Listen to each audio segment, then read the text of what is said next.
All right, good morning, everybody. So we're back at it again.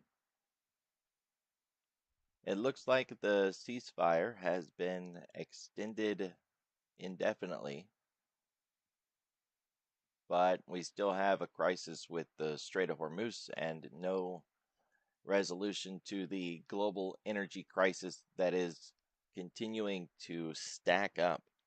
You know, even if this was resolved today, the bottleneck that this has created in shipping is going to take over a year to resolve. Those ships don't move fast. Some of the material that those ships are carrying don't last long enough to even reach the destination that they were intended for. So there's some forward outlook to that. Front run it, say, by a year, but eventually the bill is going to come due.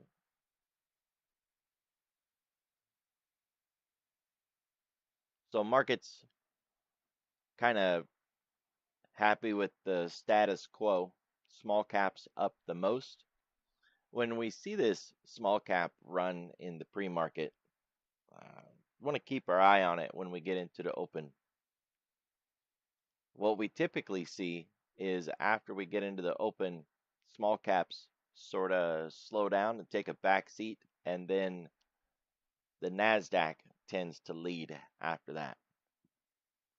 So keep an eye on it, see if it does what it normally does. Otherwise, if it continues to maintain dominance through the morning, it really kind of bolsters the idea of a risk on sentiment, small cap, low float, short squeeze.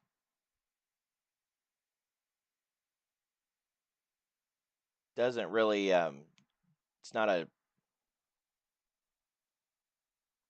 spark for the bigger ones, for the bigger names, the blue chips, but it is a different side of the market. It's still positive money, right? It's bullish money going into the market, speculative, higher risk. So we'll just keep an eye on it, see if it holds.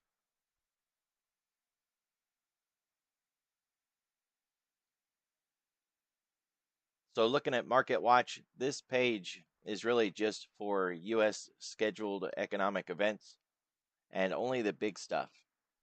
It's a good page to go to if you're just looking to ask, is there anything really big scheduled today, like CPI, PPI, non-farm payrolls?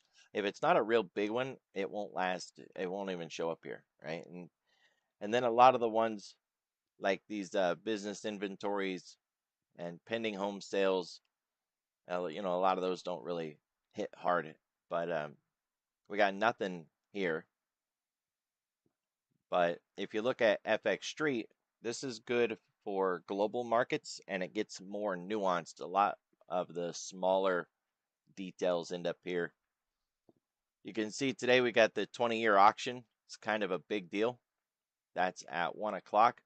I know these don't get a lot of attention at other places, but I really watch these bonds, especially the 1 o'clock bonds. It's where you get the 30-year, the 20, the 10, and it doesn't show a high impact probability, but they have moved markets before, and all I can say is watch the clock. If you get run over at 1 o'clock today, can't say I didn't warn you. We got European Central Bank Christine Lagarde chipping her teeth at 1:30. It's Wednesday, so we're going to get crude oil inventories today. And with the global energy crisis, these numbers may be something the market really wants to react to. It's worth paying particular attention to that just to see, what comes out of it on the other side. We've got a lot of European central bank speakers today, right? We've got one at 8:45 and then 11:10, 1 o'clock. So let them shake it loose. It's not likely that they're going to say anything we haven't heard already before.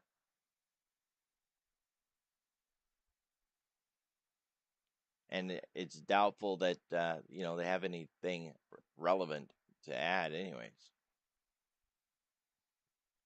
Let's jump back here for a minute. The market's in a hurry up and wait mode. We've reached this spot. We're going to see it when we get to the charts, but we're sideways and we're waiting on something.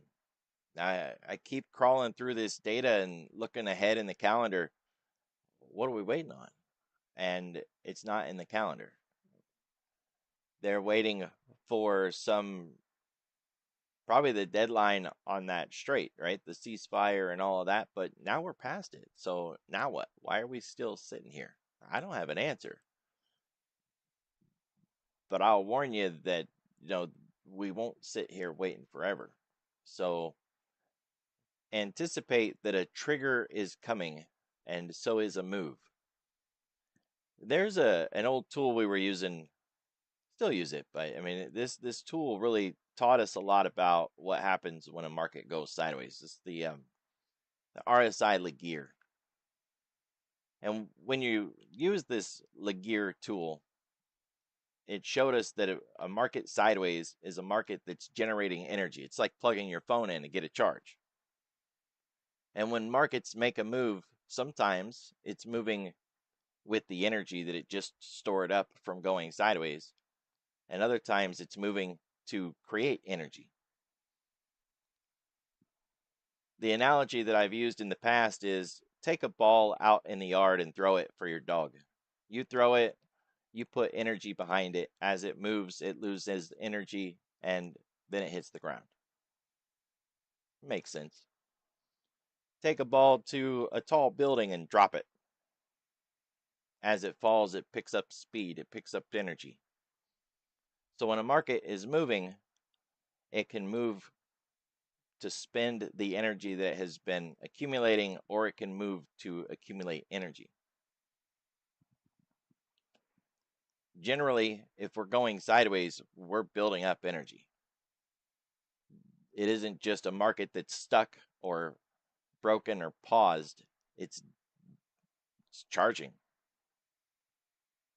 So begin mapping out the levels. We can't stay here. We will begin to move. You want to have a really good idea of, if we break upward, where are we going?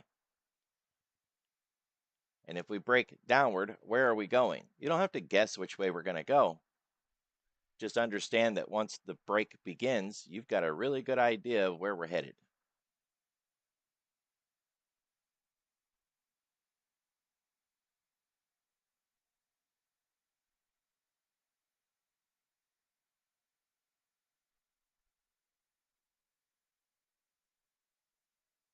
The score from the White House today is really low.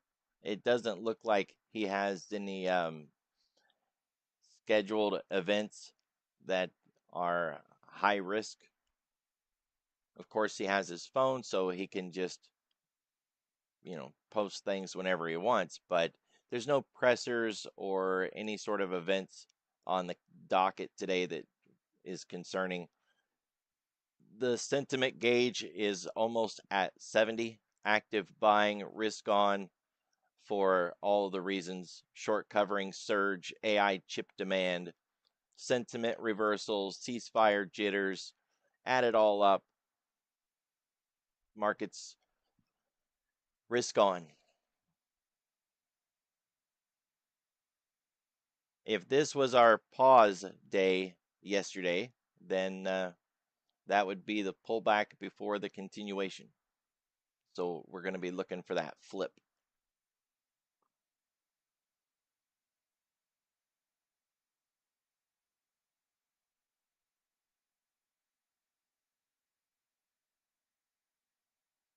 No changes in the call wall, put wall.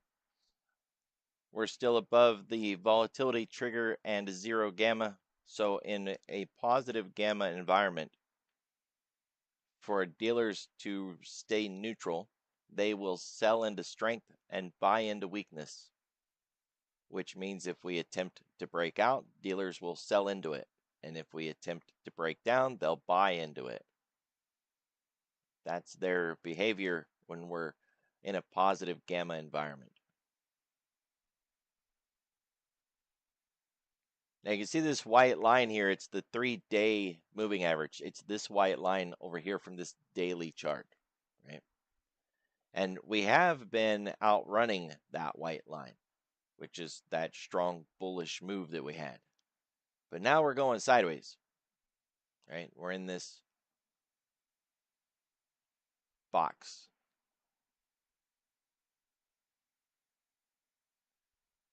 It's a relatively simple box, GTFO. We got to get out of this if we're going to get anything else done. And we're basically sitting in the middle of it, right? It's not perfect, but it doesn't need to be. And this is what needs to be resolved. Now that white line is creeping up closer and closer to price because that's what it does. If we spend another day here and we close near the mid like we did today, it's very likely that that 3-period moving average, this white line, will be at the mid, will be right against price, and that can be the fulcrum and become the pivot. So we'll see if it's the lever or not. But the clock is ticking. We can't stay here. We still don't have a resolution of what I've talked about before out here on the daily. We have no higher low yet. Even now, we haven't pulled back to set a higher low. Now, it's almost inconceivable for us not to get one, because the only way we wouldn't get a higher low is for us to fall all the way back down and cross that level. That's kind of inconceivable, right? So it's a bit too far. Otherwise, we kind of really need a pullback just to maintain a healthy market structure. 7,000 would be good. That would line up with a 786 pullback. It's a good, healthy market structure. Or even a 618 pullback, which I don't use a 618 line, but that would be somewhere around the 6,900 level or the 20-period moving average. That works. Break the 10, overshoot it to a 20 bounce, and then, after that pullback, we continue to the upside. Either way, we kind of really need a pullback. It's not healthy if we don't get it. So I want to keep our eye out for that too, and be mindful that just because we get a pullback, it doesn't mean we want to get heavy bearish in our portfolios, and start shorting this market like we're going back down to 6,400, because we don't have those sort of signals at this point. For all we know, we could round trip and be back to 6,400 by July or August. Who knows, right? But pulling back right now would just be us looking for that higher low that the market really needs. So I wouldn't get all bared up if we do get even a little bit red.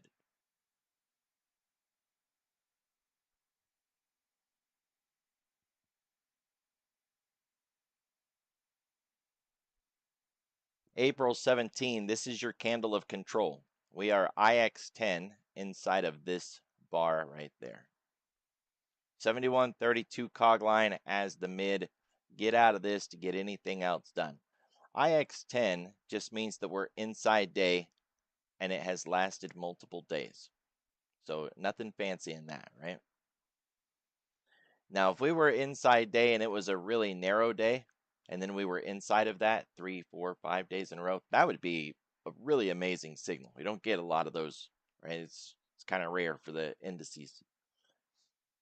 But we don't have that. We're stuck inside this big fat bar. It's kind of worthless, except we're in it, right? We're stuck in there. So we got to get out. It is your sole focus. Is getting out of this box. And then any speculative play you want to put on once we do get out of the box, right? Up, down. I mean, if you can make it cheap, it doesn't really matter what direction. Go both directions. Who cares? As long as you keep the risk low.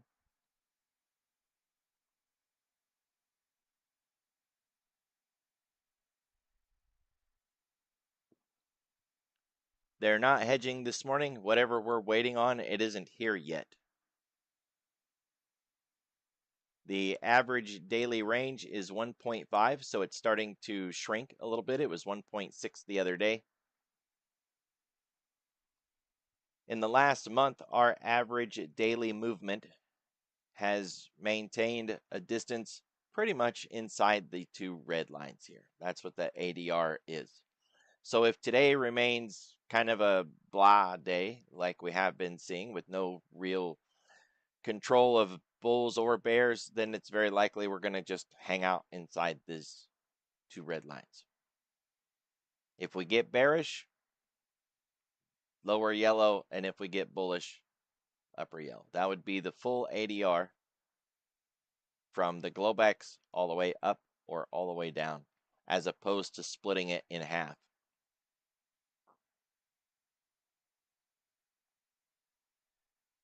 We got a phrase that says if we get to one edge early enough in the day, we can go to the other edge by the end of the day. But we're not there. We're up a little bit, about 0.5%, but we would still need a 1% move from our current location to even get to the upside here. So we're not there. I've been talking about this big range that we are in, the April 17 candle, but right now we got a smaller range that we're in, and it's just as tight and it's just as telling. Get out of the box. Got to get out of this box before we get anything else done. And in this narrow range, let's just jump back here a minute. I didn't do it.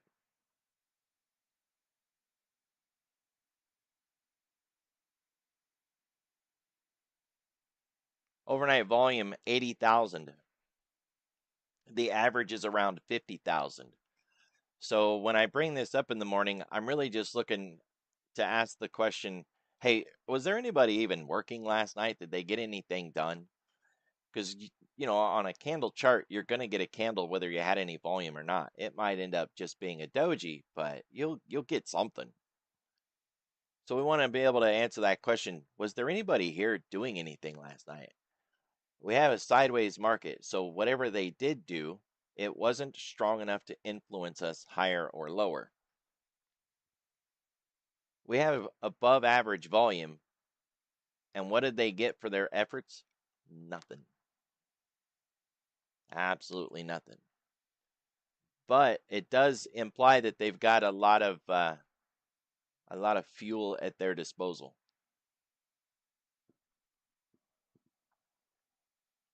So at any point, they could come in and get their day's work done and get their contracts traded.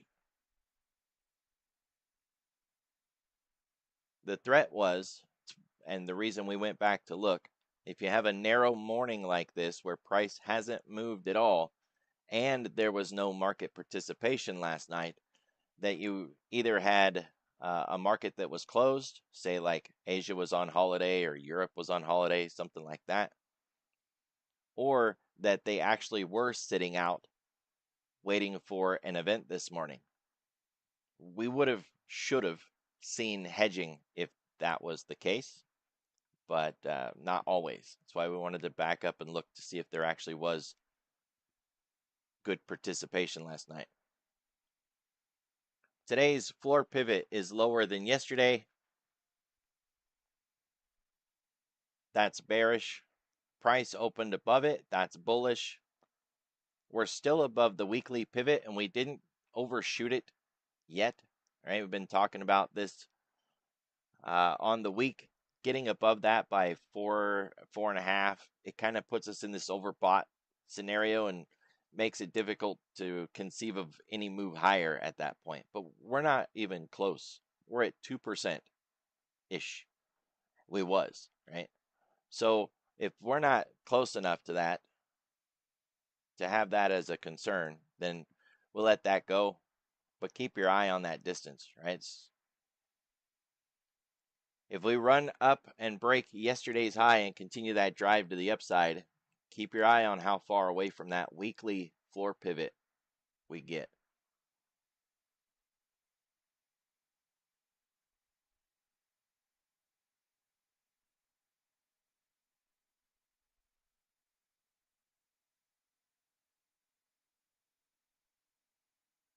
Now yesterday we hit that R1, and if we hit R1 we can go to S2.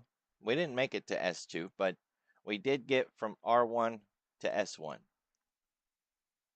Those are a lot like the ADRs. They just use different math. So those two red lines I was talking about on the last chart. Today is the same thing.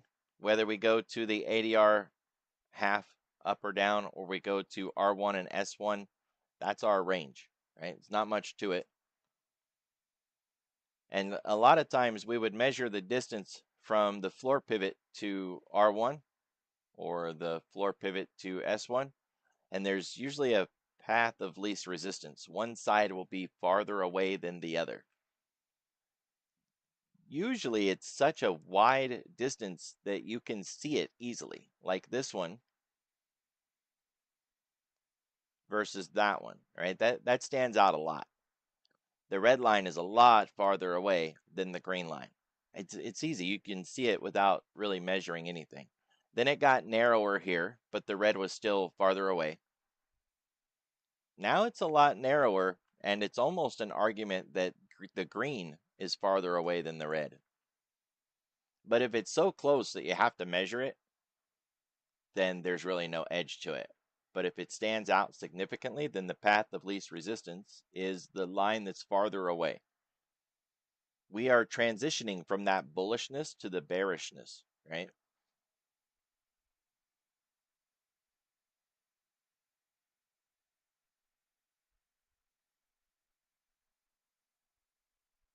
So if we break the floor pivot that we've tested multiple times last night, get outside of the Globex low, we want to target the top of the weekly channel, 7,100. It's a big round number, easy to focus on.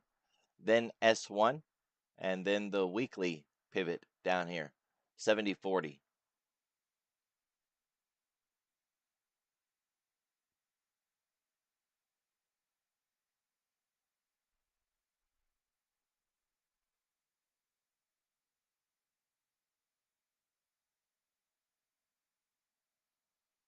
We got a classic bell shape distribution forming this week. Haven't seen one in a while. But there's your D shape profile. We filled it out really nice in the middle with the point of control. Kind of a classic. If we keep that up, it'll make a great picture at the end of the week. Now to the downside, we've got this point of control from last week. And to the upside, we've got this Friday close. So big footprint up here and a big footprint down there. It's kind of what we're holding inside of. It's not a perfect science. We're not looking for a to the tick level, right? But basically last Friday's high and the point of control of last week. That's our box or our structure that we need to get outside of. And it's a bit of a safety zone right now. We can just hang out here, let things correct because we really did move too far, too fast on that run up. That's a lot of run, right? We need time to heal after this. And this would be a really good place to do it. It's buffered on both sides. We got we're already past OPEX, so we got a whole month before the next one. FOMC is next week. If we were looking to put some guardrails on the market, this would be a really good place to do it. I really hope we don't sit here until the other side of FOMC, but it's absolutely possible that we're going to get stuck in this range until FOMC.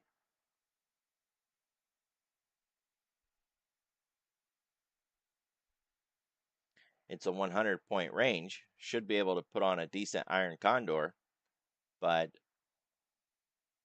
that's a low probability trade at this point because the expectation that we can sit here for an entire week in a 100-point range, very low probability. So if we break the point of control from last week, it gets shallow. We don't find any structure till around 7,000. And then after that, it's 68.50, that number that we've been using for a while, right? 68.50 is this point of control from April 8, or the week of April 8.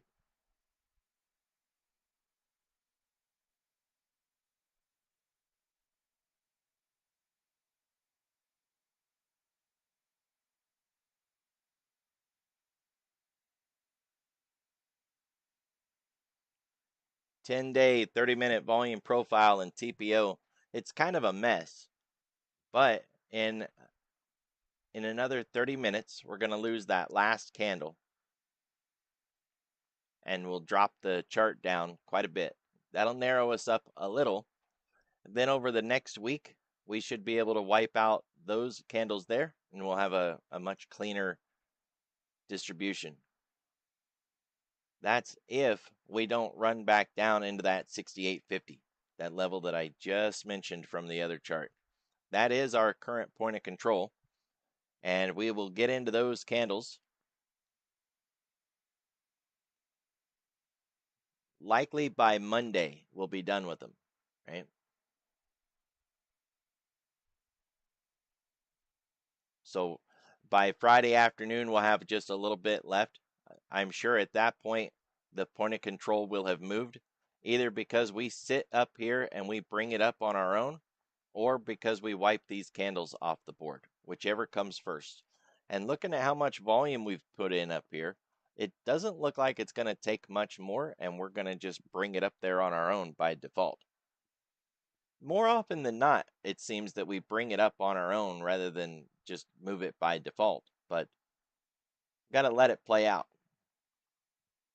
It would be more structure to have it up there with us, especially if it lands in the middle, because it's not going to act like a resistance. Instead, it'll be a zone that we cross back and forth, right? So if it does come up there, and it's just going to strengthen this zone even more.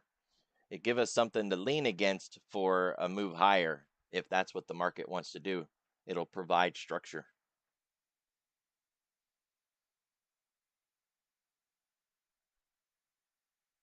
I won't be surprised if it's up there by tomorrow morning. All right, we don't have a new VPOC, so we ran through that level last night. Although we didn't close below it, that doesn't really matter.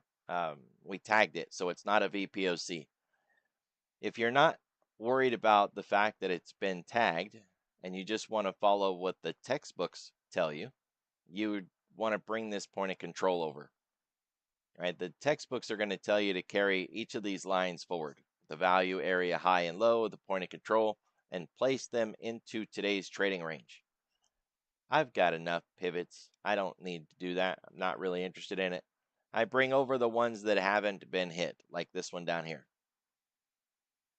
Right? So this untouched point of control, I'm keeping it on there until we hit the darn thing. Then it's been touched and we'll take it off. But when you get a situation like this where we have yesterday's point of control and we've barely wicked through it, and it happened in the overnight hours, not in the regular trading session, there's a strong argument to be made that, that's where the greatest amount of trading took place yesterday. There's very likely going to be trader's remorse when we get back to that, or what I like to call it, unfinished business. There's going to be traders who want to trade there again. So it's very likely if we go back to that spot, we'll see a lot of trade activity this time, just like we did last time. And so even though we've nudged that area, it's no longer a VPOC, it's still a POC. And it is a level of concern you might want on your radar.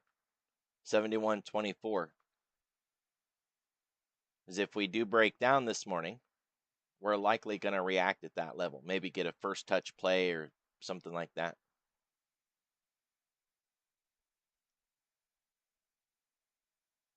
So we'll just mark it as the POC and not a VPOC. I'm not interested in getting it to the tick perfect. Close is close enough.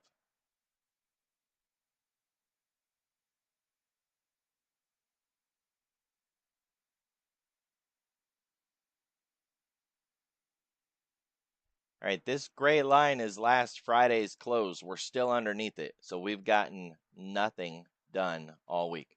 We haven't broke Friday's low. We're still underneath Friday's close. We're just hanging out. I'd like to say the range was compressing and getting smaller, but yesterday we expanded beyond Monday's range. So we're not even getting compressed candles yet. Either way, from where we're at here, we've basically got the whole week's expected move up or down that we could take. So we got no barrier there. Plenty of room to run in either direction. We are 1.6% above the 10-day, long ways off from where we was. We're not overbought.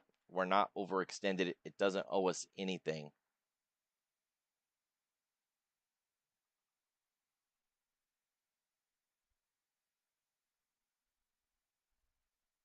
And we're 4% above the 10-week. Now that's still running a little hot, but that feeds back into us going sideways for a little while. If we sit where we're at into FOMC, this is going to drop all on its own, right? Because by Monday, the 10 is going to move again. That 10 week, it moves every week. And it will move closer to us just by default. So if we don't go anywhere, by Monday, we'll be a lot closer to that 10 week than we are right now. Of course, at any time, price can fall back towards the 10 week, and then this will narrow up on its own anyways. But it does show if we try to make a move to the upside, we don't really have a lot of room left up there. 1.5% from our current location, because we're at 4, we could go to like 5.5, but then we're going to get into some real steep levels where we're kind of overbought, overextended. We went too far, too fast, and we're likely going to mean revert. So that does put a cap on our upside of about 1.5. Now we're already up a half ish, a little more than a half. So that would be like the ES making 2% today. Right? Take the half we've already got, add 1.5 to it. And if the ES moves 2% in one day, that would get us really close to being overbought on the daily. We won't be overbought, but it'll get us close to it. Right? We're at 1.6. If we make another 1.5 from our current location, that would get us right back up into that 3 zone. 3, maybe a little overshoot of 3. And that would be at the edges of just about what we could tolerate on a 10-day.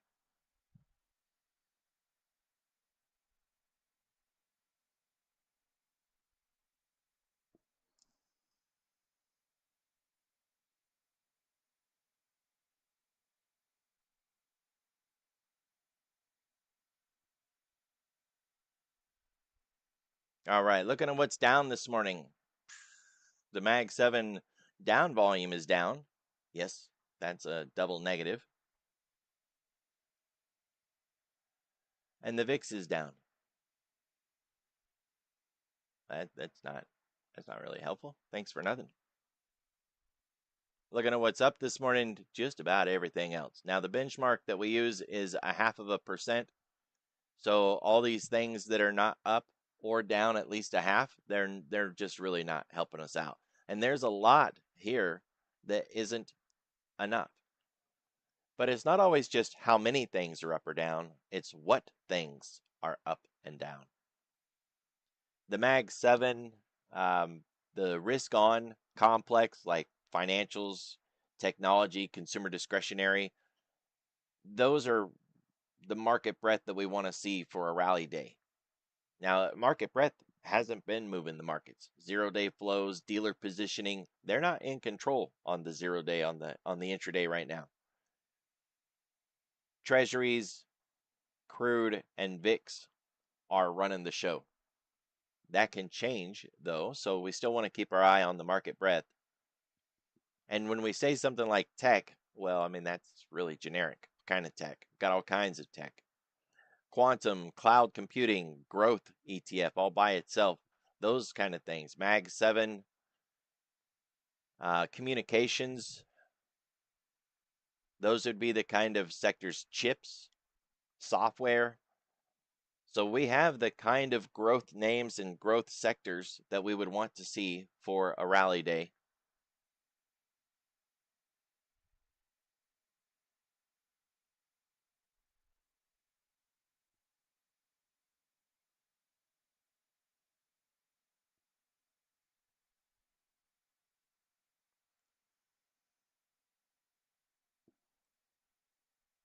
This is a pre-market screener that I put together on Thinkorswim. We was looking at what sectors or industries ETFs are up this morning.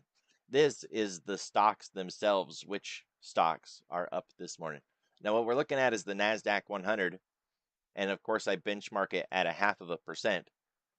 If we're really bullish, then we'll have 70, 80, 90% of the NASDAQ 100 up more than 0.5%. And we don't have that. We have 50 names. So half of the NASDAQ is up 0.5%. That is bullish, but not overly bullish. It's not aggressively bullish. And then, of course, you can still scroll through and ask, well, what names? Because if it's semiconductors, then, it's hard to see a move down if they're up. Other than headlines, right? Headlines are boss. They're going to crush anything that get in their way.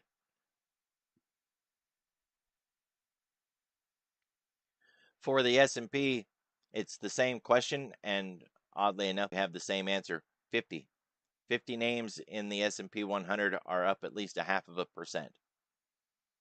Typically, because the S&P has banks in it, you'll get a different number.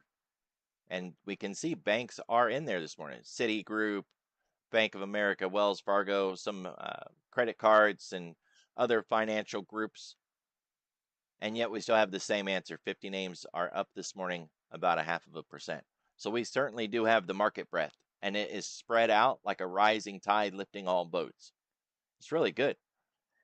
If we don't get affected by the VIX or Crude today, this market breadth should be a rising tide that breaks us out to the upside. I just don't see it at this point. So keep your eye on the market breadth. If it flips, it should be really easy to see, right? You'll lose these ETFs, and then individually you will lose those names that are making up those ETFs. For us, it's pretty simple this morning, as it is most days.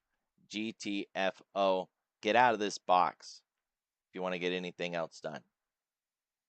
The Globex box, it's really tight. 71.50 to the upside, 71.20 to the downside. Get out of that. You got yesterday's range. You can do just the RTH, which is this area right here, or just take the whole thing. Just take them both. The mid didn't change that much, right?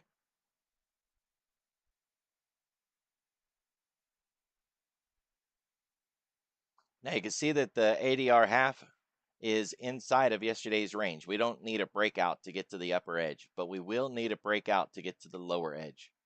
Of course, it lines up with a 111, so it's likely a reversal spot anyways. Get out of this if you want to get anything else done. Simple. So what I got for you guys. Be careful, be safe. Watch the clock. I'll see y'all tomorrow.